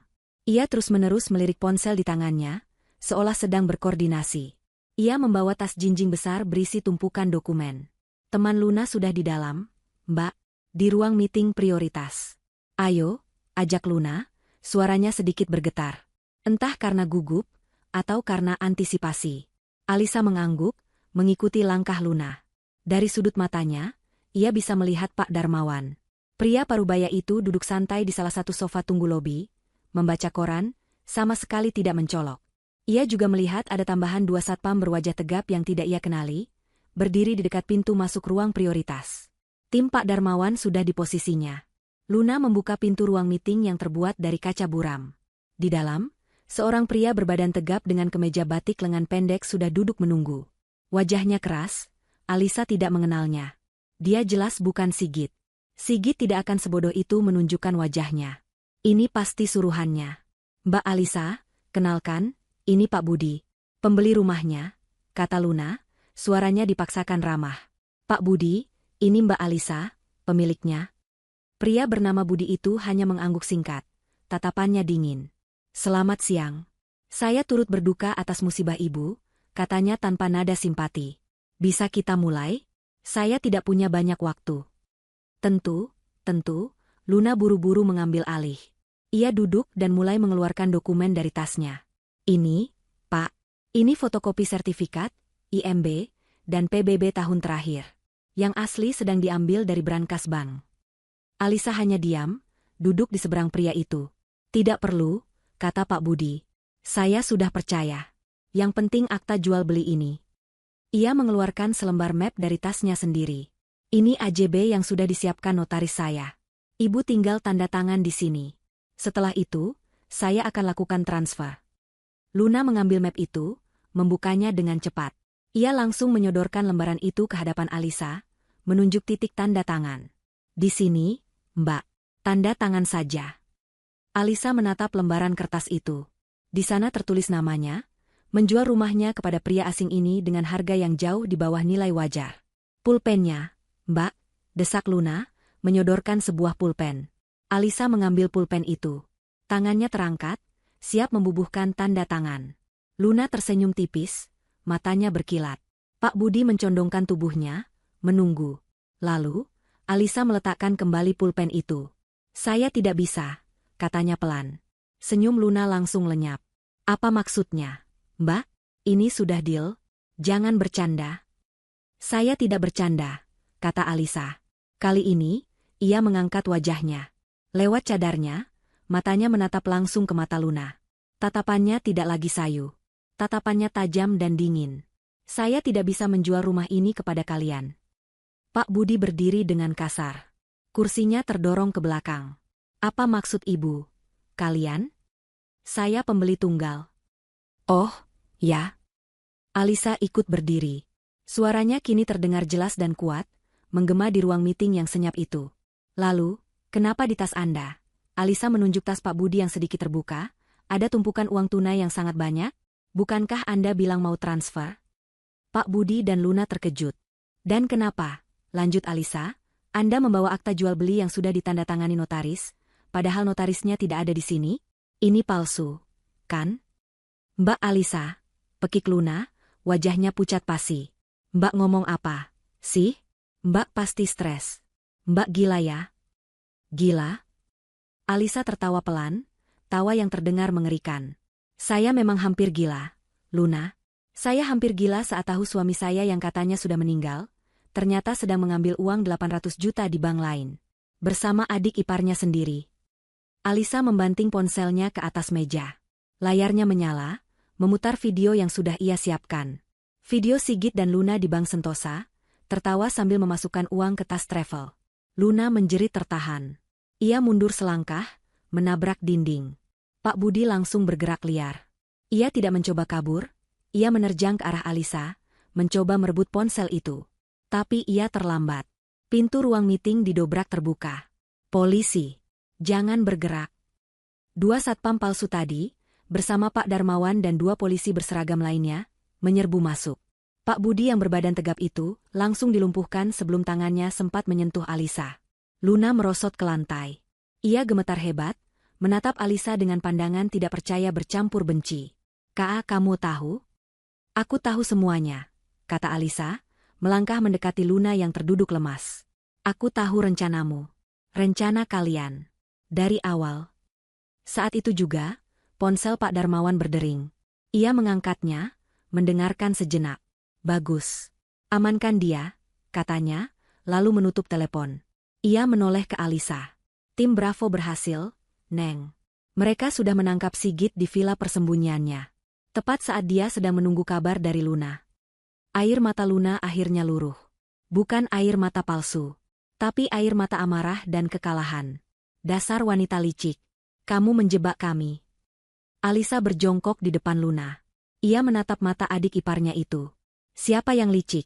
Luna, bisik Alisa. Aku? Atau kamu, yang bersandiwara menang isi, kematian, kakakmu sendiri? Yang menukar jenazah gelandangan malang bernama Amir, hanya untuk menutupi jejak suamiku? Yang merencanakan pembunuhanku demi polis asuransi 5 miliar? Setiap kata yang diucapkan Alisa bagaikan paku yang menancap di dada Luna. Saat Alisa menyebut, polis 5 miliar, mata Luna membelalak ngeri. Dia tidak tahu Alisa tahu soal itu. Dia pikir itu rahasia terbesarnya dengan Sigit. Aku tahu utang judi Sigit yang 3 miliar, lanjut Alisa dingin. Aku tahu kalian kabur bukan hanya dariku, tapi dari rentenir. Dan kalian pikir, kalian bisa mengorbankanku? Mengambil rumahku? Kalian salah besar. Polisi mengangkat Luna, memborgol tangannya. Anda berdua ditahan atas penipuan, penggelapan, pemalsuan dokumen negara, dan percobaan perampasan aset, kata petugas. Saat Luna digiring keluar, ia menatap Alisa dengan penuh kebencian. Kamu akan menyesal, Alisa. Mas Sigit akan. Mas Sigitmu sedang dalam perjalanan ke kantor polisi yang sama, potong Alisa. Permainan kalian sudah selesai. Nikmati karma kalian berdua. Alisa berdiri tegak. Ia merapikan hijabnya. Pak Darmawan menepuk bahunya pelan. Sudah selesai, Neng. Kamu hebat. Alisa mengangguk. Ia berjalan keluar dari ruang meeting itu, meninggalkan kekacauan yang diciptakan para pengkhianatnya. Ia melangkah keluar dari ban, ke bawah sinar matahari yang terik. Rasanya baru kali ini ia bisa bernapas lega. Dunianya memang hancur. Tapi ia berhasil mengumpulkan kepingan itu dan membangun benteng pertahanan yang tak terkalahkan. Kantor polisi terasa pengap dan dingin, kontras dengan terik matahari di luar. Alisa duduk di sebuah ruangan interogasi yang steril. Di hadapannya, duduk Inspektur Haris, seorang polisi senior berwajah tegas, dan di sampingnya, Pak Darmawan, yang kini bertindak sebagai saksi ahli sekaligus pelindung Alisa. Berjam-jam Alisa memberikan keterangan resmi. Ia menuturkan semuanya, dari awal sampai akhir, dengan ketenangan yang mengejutkan. Ia tidak menangis. Suaranya datar dan presisi, seolah sedang membacakan laporan cuaca, bukan menguliti pengkhianatan suaminya sendiri. Ia mulai dari pagi hari perpisahan yang terasa hambar. Gedoran pintu Luna yang panik. Berita kematian palsu. Lalu, panggilan telepon dari Pak Rahmat, manajer bank, yang menjadi titik balik. Ia menunjukkan salinan rekaman CCTV bank, di mana Sigit dan Luna tertawa sambil menggasak tabungan mereka. Ia menceritakan bagaimana Luna dengan lihai mengurus jenazah palsu, jenazah seorang gelandangan bernama Amir, yang datanya ditukar dengan bantuan admin rumah sakit yang korup. Puncak kesaksiannya adalah saat ia menyerahkan 2 map polis asuransi. Yang pertama, polis 2 miliar atas nama Sigit, yang ia yakini sebagai umpan pengalih perhatian. Dan yang kedua, polis merah marun. Polis asuransi jiwa senilai 5 miliar rupiah atas namanya sendiri. Mereka merencanakan kematian saya, Pak, kata Alisa pelan, namun tatapannya menusuk tajam. Uang 800 juta di rekening bersama itu hanya uang saku. Uang 5 miliar ini adalah hadiah utamanya. Suami saya, Sigit, merencanakan untuk membunuh saya, agar dia bisa hidup kaya raya sebagai duda yang berduka. Inspektur Haris mengusap wajahnya. Ia sudah lama bertugas, tapi kasus rapi dan sekejam ini jarang ia temui. Dan Anda tahu motifnya. Utang, jawab Pak Darmawan. Saya sudah melampirkan buktinya. Sigit terlilit utang judi online senilai 3 miliar rupiah, yang jatuh tempo lusa. Dia putus asa. Membunuh istrinya adalah jalan keluar tercepat. Rencana A gagal, lanjut Alisa. Jadi mereka beralih ke rencana B. Palsukan kematian Sigit agar lari dari penagih utang, dan bawa kabur uang tunai yang ada. Rumah saya yang akan mereka jual hari ini, itu adalah bonus terakhir yang ingin mereka rampas sebelum kabur ke Singapura. Inspektur Haris mengangguk. Keterangan Anda lengkap, Ibu Alisa. Bukti-buktinya sangat kuat. Tim kami sudah mengamankan Pak Budi dan admin rumah sakit itu. Mereka sudah mulai bicara. Saat itulah, pintu ruangan terbuka. Seorang petugas junior masuk. Pak, tersangka Sigit sudah tiba dari lokasi penyergapan di villa. Kami bawa ke ruang sebelah. Tidak, kata Inspektur Haris tiba-tiba, menatap Alisa. Bawa dia ke sini. Pak Darmawan menoleh ke Alisa. Neng, apa kamu siap? Alisa mengangguk, menegakkan punggungnya. Saya siap. Beberapa saat kemudian, pintu kembali terbuka. 2 petugas menggiring Sigit masuk. Pria itu tampak berantakan. Kemeja mewahnya kusut, rambutnya acak-acakan. Wajah tampannya yang biasa menenangkan Alisa, kini terlihat bengis dan panik. Borgol mengikat pergelangan tangannya. Begitu melihat Alisa, mata Sigit membelalak. Ia tidak menyangka akan melihat istrinya di sana, duduk dengan tenang. Arogansinya langsung muncul. Alisa, sayang, kamu di sini? Serunya, seolah dia adalah korban. Baguslah. Tolong jelaskan sama bapak-bapak ini. Ini semua salah paham. Mas dijebak. Pasti ada yang menjebak Mas. Alisa hanya menatapnya. Dingin. Tidak ada cinta, tidak ada benci. Hanya tatapan kosong. Mas dijebak, Alisa. Kamu harus percaya sama Mas. Sigit mulai meronta, mencoba mendekat, tapi ditahan petugas. Dijebak siapa, Mas? Tanya Alisa pelan. Dijebak oleh Luna? Ekspresi Sigit membeku. Atau dijebak oleh utang judimu yang 3 miliar? Mata Sigit melebar ngeri. Atau mungkin dijebak oleh polis asuransi 5 miliar yang Mas siapkan atas namaku. Sigit terhuyung mundur, seolah Alisa baru saja menamparnya dengan keras. Kamu. Tahan dia, perintah Inspektur Haris. Tepat pada saat itu, pintu terbuka lagi. Petugas lain membawa Luna masuk. Wajah Luna bengkak karena tangis putus asa. Ini adalah momen yang ditunggu-tunggu Alisa. Pertemuan 2 pengkhianat. Saat Sigit melihat Luna, topeng suaminya yang teraniaya langsung luruh. Yang tersisa hanyalah kemarahan murni. Kamu, raung Sigit, menunjuk Luna dengan tangannya yang terborgol. Ini semua idemu, dasar wanita ular. Kamu yang meracuni pikiranku. Kamu yang bilang Alisa bodoh. Kamu yang bilang rencana ini pasti berhasil. Luna, yang tadinya lemas, langsung tersulut. Aku? Enak saja kau bicara. Balasnya, tak kalah histeris. Siapa yang punya utang 3 miliar sampai dikejar-kejar penagih utang? Siapa? Kamu. Siapa yang serakah ingin membunuh istrinya sendiri demi 5 miliar? Kamu. Aku cuma membantumu, Mas. Aku cuma ingin kita hidup enak. Bohong, teriak Sigit. Kamu yang menginginkan semua ini. Kamu yang iri dengan Alisa. Kamu yang bilang kamu lebih pantas jadi istriku. Dan kamu setuju, pekik Luna. Kamu bilang kamu sudah muak hidup dengan wanita sok suci yang berhijab itu. Kamu bilang kamu ingin hidup bebas denganku. Kamu pembohong. Ini semua salahmu. Kamu yang tidak becus mengurus jenazah palsu itu. Ini salahmu. Kenapa kamu meninggalkan jejak di ban? Bodoh. Ruangan interogasi itu riuh oleh saling tuding dan makian. Dua orang yang tadinya adalah sepasang kekasih gelap yang kompak, kini berubah menjadi dua musuh bebuyutan yang saling menjatuhkan. Cukup, bentak Inspektur Haris. Suaranya menggelegar. Sigit dan Luna langsung terdiam. Napas mereka tersengal-sengal. Alisa, yang sejak tadi hanya diam menonton, perlahan berdiri dari kursinya. Ia berjalan mendekati meja, berdiri di antara kedua pengkhianat itu, menatap mereka satu persatu. Kalian berdua benar, kata Alisa, suaranya tenang namun mematikan. Kalian berdua sama-sama salah. Kalian berdua sama-sama serakah. Dan kalian berdua sama-sama bodoh. Ia menatap Sigit. Kamu pikir aku bodoh, Mas? Kamu pikir aku hanya wanita rumahan yang tidak tahu apa-apa? Kamu salah. Aku mungkin mencintaimu, tapi aku tidak buta. Lalu ia menatap Luna. Dan kamu, Luna. Kamu pikir kamu bisa merebut semuanya dariku? Kamu merebut suamiku, kamu merebut uangku, kamu bahkan merencanakan untuk merebut nyawaku. Tapi lihat dirimu sekarang.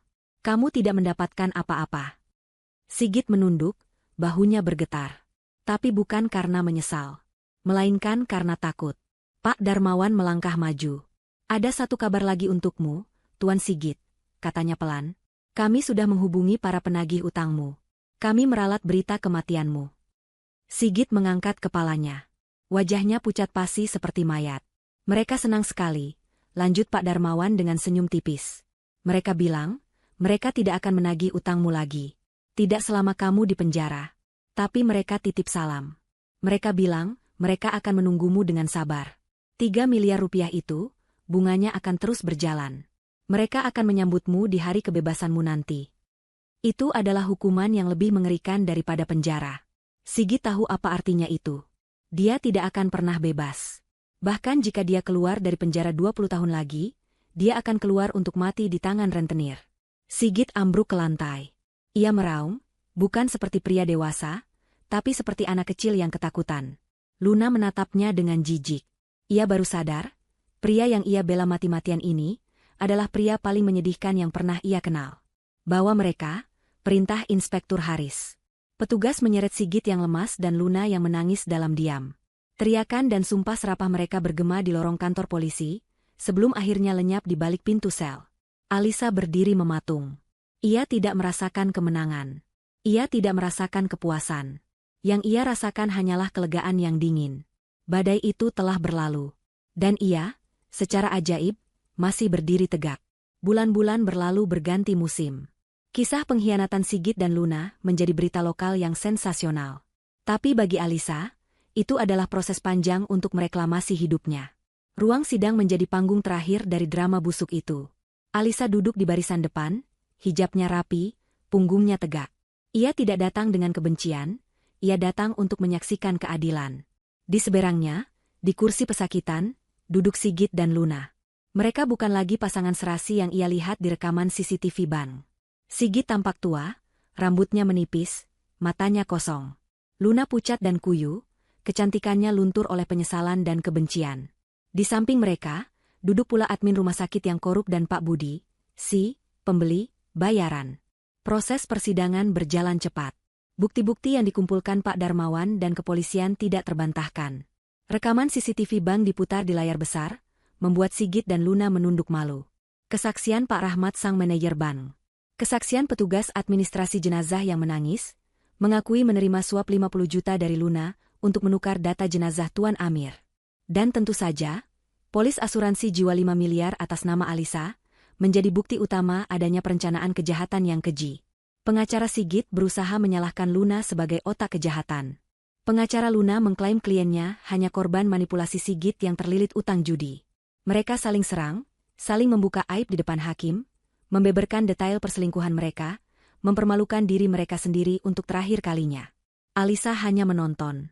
Ia sudah memaafkan mereka. Bukan untuk mereka, tapi untuk dirinya sendiri. Memaafkan adalah satu-satunya cara untuk melepaskan racun mereka dari hidupnya. Hari putusan tiba. Hakim mengetuk palu dengan keras.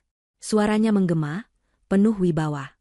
Terdakwa Sigit, kata hakim, terbukti secara sah dan meyakinkan bersalah melakukan tindak pidana penipuan, penggelapan dalam rumah tangga, pemalsuan dokumen otentik, dan perencanaan pembunuhan. Pengadilan menjatuhkan hukuman penjara selama 20 tahun. Palu diketuk. Terdakwa Luna, lanjut hakim, terbukti secara sah dan meyakinkan bersalah karena turut serta membantu dalam semua tindak pidana tersebut. Pengadilan menjatuhkan hukuman penjara selama 15 tahun. Palu diketuk lagi. Admin rumah sakit dan Pak Budi juga mendapatkan hukuman yang setimpal. Saat Sigit digiring keluar ruangan, matanya bertemu dengan mata Alisa. Alisa hanya menatapnya datar. Di belakang ruang sidang, Alisa melihat beberapa pria berwajah keras yang ia kenali dari cerita Pak Darmawan. Para penagih utang. Mereka tersenyum tipis ke arah Sigit yang gemetar. Mereka akan menepati janji. Karma Sigit akan menjadi neraka abadi, di dalam maupun di luar penjara. Setelah persidangan usai, hidup Alisa benar-benar dimulai dari nol. Dengan bantuan Pak Darmawan, ia mengurus semua kekacauan legal. Polis asuransi 5 miliar itu dibatalkan. Nama baik jenazah Tuan Amir dipulihkan, dan ia dimakamkan ulang secara layak oleh Dinas Sosial. Berita kematian palsu Sigit dibatalkan di catatan sipil, mengubah status Alisa dari janda kembali menjadi bersuami, status yang ia butuhkan untuk satu hal terakhir, mengajukan gugatan cerai. Gugatan cerai itu dikabulkan dengan cepat. Sigit tidak punya hak untuk menolak. Alisa resmi bebas. Uang 800 juta yang dicuri, sebagian besar sudah lenyap, digunakan Sigit untuk membayar cicilan utangnya dan sisanya disita sebagai barang bukti. Pengadilan memutuskan sisa uang yang berhasil dibekukan, sekitar 100 juta rupiah, dikembalikan sepenuhnya kepada Alisa. Rumah itu aman. Akta jual beli palsu itu tidak pernah sah. Beberapa minggu setelah putusan, Alisa berdiri di tengah ruang tamunya. Rumah ini terasa asing. Penuh kenangan buruk. Ia tahu apa yang harus ia lakukan. Selama seminggu penuh, ia berkemas. Bukan untuk pindah, tapi untuk membersihkan. Semua barang milik Sigit, pakaiannya, sepatunya, parfumnya, bahkan foto pernikahan mereka, ia masukkan ke dalam kotak-kotak kardus. Ia tidak membakarnya. Ia menyumbangkan semua yang masih layak pakai ke panti asuhan. Ia ingin mengubah energi negatif di rumah itu menjadi sesuatu yang positif. Ia menjual mobil yang dulu biasa dipakai Sigit. Uangnya, ditambah sisa uang dari bank, ia gunakan untuk modal. Alisa mengecat ulang dinding rumahnya. Warna krem yang suram ia ganti dengan warna putih gading dan biru muda yang cerah. Ia membeli beberapa tanaman hias, mengisi sudut-sudut yang kosong. Ia merombak dapur kecilnya. Aroma nasi goreng favorit Sigit kini digantikan oleh aroma vanila dan kayu manis. Alisa, yang dulu hanya memasak untuk suaminya, kini menemukan gairah baru. Ia membuka usaha catering online kecil-kecilan dari rumahnya. Spesialisasinya kue-kue basah dan tumpeng mini. 1 tahun berlalu sejak hari nahas itu. Pagi itu, rumah Alisa ramai. Bukan oleh pelayat, tapi oleh aroma rendang dan kue lapis. Cateringnya sukses besar. Ia kini memiliki 3 orang karyawan, ibu-ibu tetangga yang membantunya memasak. Alisa, dengan hijab syari berwarna cerah, sibuk mengawasi pesanan besar untuk acara kantor. Ia membuka jendela lebar-lebar. Sinar matahari pagi yang hangat menerobos masuk, menerangi dapur barunya yang bersih. Ia bukan lagi Alisa yang rapuh dan naif. Ia adalah Alisa yang tegar, mandiri, dan berdaya. Ponselnya di atas meja bergetar. Sebuah pesan masuk dari Pak Darmawan. Pagi, Neng Alisa. Cuma mau kasih kabar. Berkas kasusmu resmi ditutup selamanya. Semua urusan legal sudah beres. Kabar terakhir, Sigit dipindahkan ke sel isolasi karena terus-menerus membuat masalah. Dia depresi berat. Dan Luna, dia bekerja di dapur penjara. Selamat atas hidup barumu, Neng. Alisa membaca pesan itu. Ia meletakkan ponselnya. Ia menatap keluar jendela, ke taman kecilnya yang mulai berbunga. Ia tersenyum. Senyum yang tulus, damai, dan penuh kemenangan. Dunianya memang pernah dihancurkan oleh pengkhianatan. Tapi di atas reruntuhan itu, ia tidak hanya membangun kembali hidupnya. Ia membangun sebuah istana yang jauh lebih indah, yang ia bangun dengan tangannya sendiri.